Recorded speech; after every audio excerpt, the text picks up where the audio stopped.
তো আর আরেকটা বিষয় না বললেই নয়, মনে হয় না আর ওয়েস্টার্নে কাজ করা হচ্ছে। কেন স্যার? যে অবস্থা, মাননীয় এমডি স্যারও আমাদের মাঝে আছেন, অনেকদিন হয়ে গেল আমরা আসলে এখানেই রয়ে গেছি।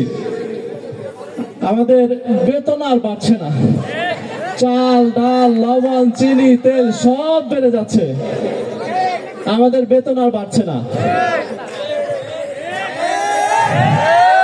তো স্যার একদিন বলছিল ঠিক আছে হেড অফিসে আসেন আমরা কথা বলি। তো একদিন হেড অফিসে গেলাম, স্যারকে বললাম স্যার এই বেতনে তো হচ্ছে না। তো স্যার বলতেছে কোম্পানির যে অবস্থা এই মুহূর্তে বেতন বাড়ানো সম্ভব না, কোম্পানির অবস্থা ভালো হোক তখন বাড়াবো।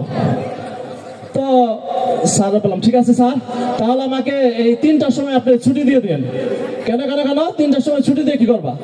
বললাম স্যার ওই ঢাকায় গিয়ে রিক্সা চালাবো, রাত দুপুর পর্যন্ত রিক্সা চালাবো। তো স্যার বললো আচ্ছা ঠিক আছে বুঝতে পারলাম।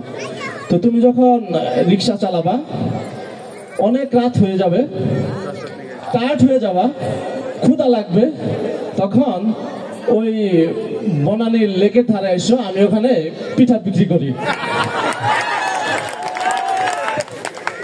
বুঝলাম। যেহেতু মাননীয় এমডি স্যার এখানে উপস্থিত আছেন, আশা করি এই ইনক্রিমেন্টের বিষয়টা উনি মাথায় বিবেচনায় রাখবে। আমরা কি এখনো তালি দিব না?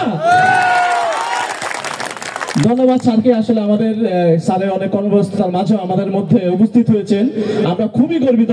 স্যারের জন্য আরেকবার করতালি হয়ে যাক। এখন একক নাচ নিয়ে আসছেন নুসরাত।